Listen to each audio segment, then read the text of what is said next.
Texas coach Charlie Strong says he has no idea where the continued speculation linking him and Miami is coming from. During a news conference Wednesday, he insisted that he is not interested in the coaching vacancy at Miami and remains focused on fixing the Longhorns. Stephen A., what do you make of these comments? Well, first of all, there are half-truths everywhere. And I think this is one of those situations, Molly, Skip. Here's the deal.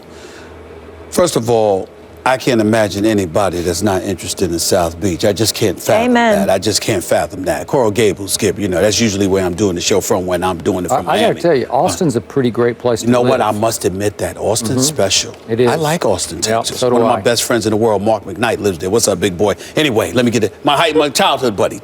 Right. He lives in Austin, Texas. Mark McKnight. That's my Long Beach, Yes, I do. Yes, I do. It's the absolute truth. But I will tell you this. When you look at Charlie Strong, I've been on the record. I want him to leave Texas. Here's why I want him to leave Texas. He clearly, inherited something empty from Mac Brown. They didn't have strong players. There's not going to be any of his players going into the NFL draft. You just look at him. You just look at what they have. I mean, it was a clear rebuilding project. And then he cleaned house of what was left. That's right. He cleaned house of what was left because it was, you had some people that wanted to do things the Mac Brown way. He's such an incredibly nice man. Charlie Strong's a disciplinarian. So I never, ever, ever, because people continue to misconstrue this, I never once said he didn't deserve to be the head coach of Texas or he should be fired. I said he should leave. He should get the hell out of there because I believe that the first African-American football coach in the program's history, and Charlie Strong, isn't going to get the support that he needs. I'm not saying that I heard that. I just believe that they're accustomed to winning, and I don't think they can tolerate that much change. From the affable and personable Mac Brown to the disciplinarian that is Charlie Strong, from winning and competing for national championships to going 6-7 and now 4-6 and struggling, from having to recruit and having to wait for relevancy. And I don't think that he could sustain the level of support that he may be getting right now. So for the sake of him and his family, I thought it would be best for him to leave. Here's what I don't like about Miami for Charlie Strong. I have no doubt he can recruit in the ACC. I have no doubt that would be easier for him than trying to recruit the Big 12. Okay, Oklahoma State. I think it'd be a challenge. Now remember, all you have to do is recruit Miami. I mean, seriously, with the talent you've got to hold off Florida and Florida State. Absolutely. Okay, you'll be good. So he'd be good in the ACC. He could recruit there, etc. Here's the problem with Miami, Skip.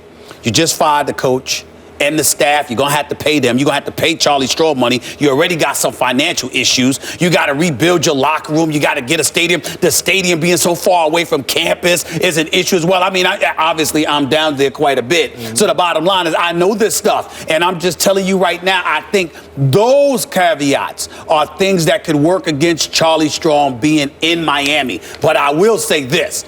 I do believe if he goes to Miami, he would be successful. I do believe that whether it's Ray Lewis or Michael Irvin or the host of other individuals, they're going to try to get the right guy. Yeah, his son will be there next year, right. Michael Irvin's son. So all of that matters. I just think it's a lot working against him right now because financially, I don't believe that Miami is on stable ground. And that is the trepidation. But Charlie Strong can succeed there. I think his chances of succeeding there are better than his chances of succeeding at Texas. And I think they'd welcome him more down there than at Texas. Okay, I hear what you're saying. A lot of people around college football I've known for a long time continue to tell me or argue with me, Miami will never again be what we used to know, the U. I'm not sure about that. I get all the drawbacks. I get all that. But when you have such a powerful alumni base of ex-pro athletes or pro athletes. Ed Reed, Ray Lewis, I mean, all of them. Oh my goodness. I mean, if you mobilize the troops, it would just seem like you could rebuild that into at least a semblance of what they used to be. To me, again, you have to hold off Florida and Florida State in the state of Florida. You have to start winning some of those recruiting battles. I don't know how you couldn't turn this around. But, okay, now back to what happened yesterday. Let's start from the start. When you first broached this subject, Texas had just lost 2 home games they should have won. Down to the wire, they missed an extra point and lost to Cal, 45-44. Then they botched a late punt. They had Oklahoma State, still unbeaten. They had them beaten at home. at Austin, okay? Remember the 50-0 to TCU. Oh, but I'm saying, but at that point, when we first talked about it, I'm saying, man, give this guy a chance. Then it goes up, they go to TCU. They've been a horrible road team. They go to TCU and lose 50-7, and some of their other road losses. The opener at Notre Dame was 38-3. Right. They went to Iowa State and lost 24-0. Then they went to West Virginia. West Virginia's pretty good, but it's 38-20. So you're not even you're not even respectable on the road to me. Right. They pulled off the upset of the year in college football. Yes. They beat my Oklahoma Sooners, and it's shameful, and it's probably going to cost my Sooners a spot in the Final Four that they deserve, because they're the best team in this conference. The Oklahoma Sooners are, and I think they're one of the top 4 teams. Got to beat They Oklahoma lost State. to Charlie Strong in Dallas, okay? And it's the Red River rivalry. I get all that, but again, that's just unacceptable and shameful for Bob Stoops. But now back to Charlie Strong. Yesterday, it came across to me and several reporters who were at this press conference that Charlie went out of his way to readdress rumors that were going away. Like you're bringing it up as if Dan Wolken of USA Today, who's excellent on college football. Yes, he is. He brought up the point that it came across that he was actually throwing fuel onto the fire by continuing to go on and on about rumors that seem to be fading away. Like, I've got to readdress this, as if you want it out there. Remember, I could go to Miami. So what's happening right now?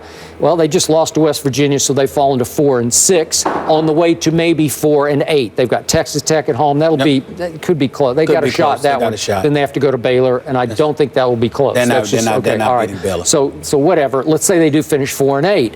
Well, Charlie would be off to a pretty rocky start at Texas, because that would make him 10-15 in his first 2 years. They did make a bowl last year at 6-6, for what that's worth. But it wouldn't be too pretty. Now, have I heard anything from my sources in Texas that he's on any kind of hot seat? Absolutely not. Right. I think the alums are just buckled up. They're ready to get through the night here, because this is a tough rebuild. So maybe next year it would start to click in that people would be, wait a second, Charlie, now this is your recruits are starting to kick in here. I would say this. It's a tough rebuild. If they're supportive of him, as you say they are. I think they are right now. Then I would say, then I would change my tune and say, yeah, he should stay at Texas, because I think they got more money, better program, better facility, etc. It's first class. Program. It's first class. But here's where my question, let me challenge you with what you said earlier. The U can be the U again. Skip, you know why I disagree with that? It wasn't just about the competition. It was about the mystique. Jimmy Johnson, renegade, I mean, the coaches that preceded him, renegades, the players, renegades. Charlie Strong, he's a cookie cutter kind of guy, you know what I mean? Do things the right way and, go at it hard. Yeah. Don't get me wrong. Take no prisoners, go for it, be physical, etc. But, just a stand-up guy, I mean, he doesn't want renegades. And I think that's part of the appeal of that Miami had with Vinny Testaverde and those boys coming to the national championship game with military gear on. I mean, it was something special to watch. That's Jimmy all day. But I'm just saying, that kind of stuff matters, because the reason why the U was because it drew you in nationally. People that didn't know anything about college football. I didn't watch college football back then. I couldn't get enough of Miami because of who they were. And now I can't see Charlie Strong being that guy.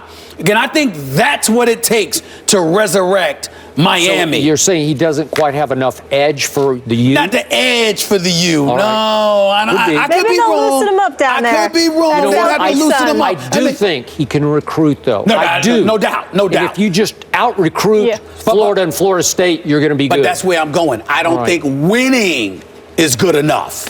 So when you talk about the U, it ain't just winning. You got to be the bad boys. It's almost like Al Davis's Raiders, man. I mean, you got to be the bad, just win, baby. You got to be like that. That's what makes the U appealing, because they got too many distractions in South Beach. You got to have something other than just winning football games to lure you in. Trust me on that. Just I think trust it'll me work. on that. The Longhorns' next game is on Thanksgiving. They're against Texas Tech. And there is no doubt that Julian Edelman is Tom Brady's go-to wide receiver. So are the unbeaten Patriots in trouble without one of their playmakers? Mark Schlereth is in the house. Hey, he joins